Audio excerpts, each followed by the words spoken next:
സ്വാഗതം.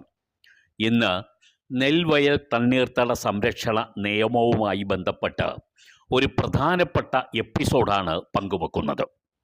തീർച്ചയായും നെൽവയലുകൾ നികത്തിയിട്ടുള്ള ആളുകൾ ഈ എപ്പിസോഡ് പൂർണ്ണമായും കാണുക. അല്ലാത്ത പക്ഷം നിങ്ങൾ ഇതിന് വലിയ വില കൊടുക്കേണ്ടി വരും. ഇതുമായി ബന്ധപ്പെട്ട് കഴിഞ്ഞ ദിവസം തിരുവനന്തപുരത്ത് നടന്ന ഒരു പ്രധാനപ്പെട്ട യോഗത്തിൻ്റെ തീരുമാനമാണ് ഈ എപ്പിസോഡിൽ വിവരിക്കുന്നത്. എപ്പിസോഡ് പൂർണ്ണമായും കാണണം, മറ്റുള്ളവർക്ക് വേണ്ടി ഷെയർ ചെയ്യുകയും വേണം.